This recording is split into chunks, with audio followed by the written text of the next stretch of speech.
bertemu lagi dengan saya, Pirya Aulia, bersama Mr. Einstein. Kita akan membahas tentang dilatasi waktu. Namun sebelum itu jangan lupa like dan subscribe. Tujuan pembelajaran kita kali ini adalah untuk memahami teori relativitas khusus Einstein, memahami konsep dilatasi waktu, dan menyelesaikan persoalan mengenai dilatasi waktu.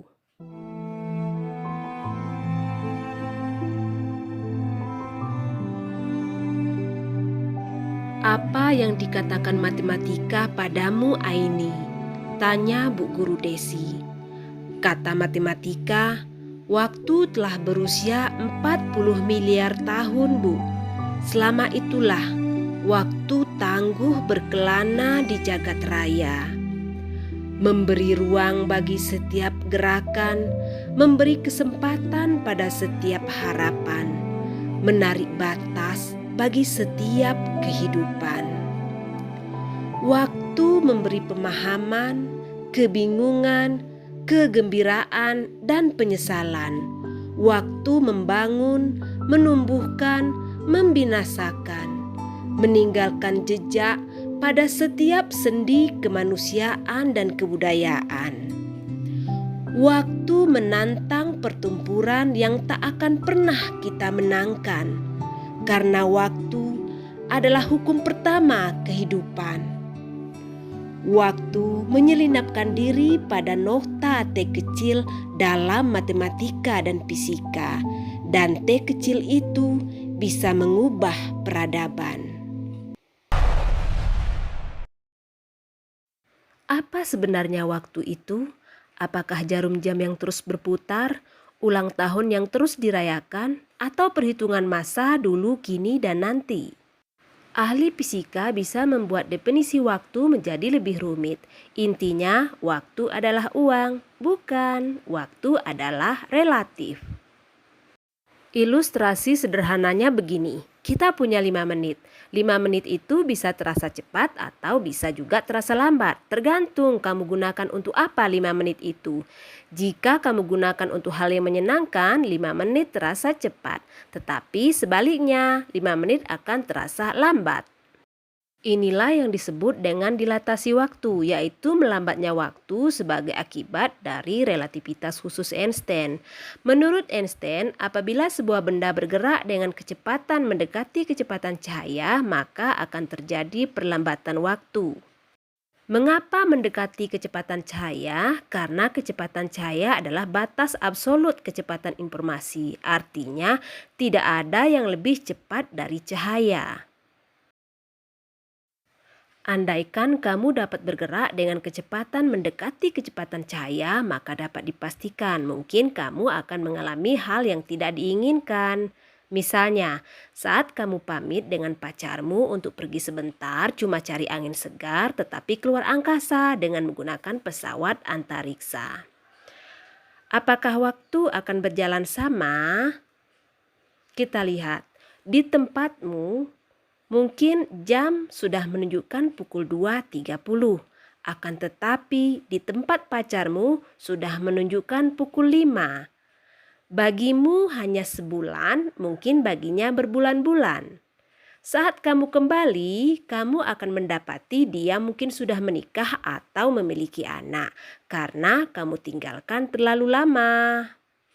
Apa yang terjadi? Perbedaan perhitungan waktu yang disebut dengan dilatasi waktu, yang dirumuskan dengan delta T sama dengan delta T0 per akar 1 dikurang P kuadrat per C kuadrat. Delta T0 adalah selang waktu oleh pengamat yang diam terhadap kejadian, yaitu pengamat yang ada bersama kejadian. Sedangkan delta T adalah selang waktu oleh pengamat yang bergerak relatif terhadap kejadian, yaitu pengamat di luar kejadian. P adalah kecepatan benda dan C adalah kecepatan cahaya. Mengapa bisa satu tempat dengan tempat lainnya memiliki waktu yang berbeda? Jauh sebelum lahir teori relativitas Einstein, Al-Quran telah lebih dulu menjelaskan dalam surat As-Sajadah ayat 5. Dia mengatur urusan dari langit ke bumi. Kemudian urusan itu naik kepadanya dalam 1 hari, yang kadarnya 1000 tahun menurut perhitunganmu.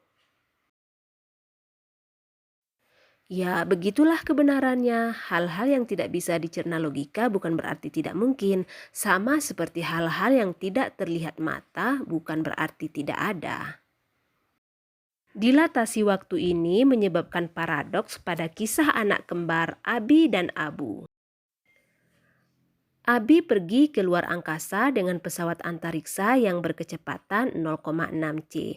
Setelah 10 tahun, Abi kembali. Bagaimana menurut Abu yang tinggal di bumi? Kita gunakan persamaan dilatasi waktu. Diketahui dari kisah tadi, P sama dengan 0,6 C, delta T0 10 tahun, yang ditanya berapa delta T atau waktu menurut Abu. Masukkan semua nilai yang diketahui. Delta T sama dengan 10 per akar 1 dikurang 0,6 C dikuadratkan per C kuadrat.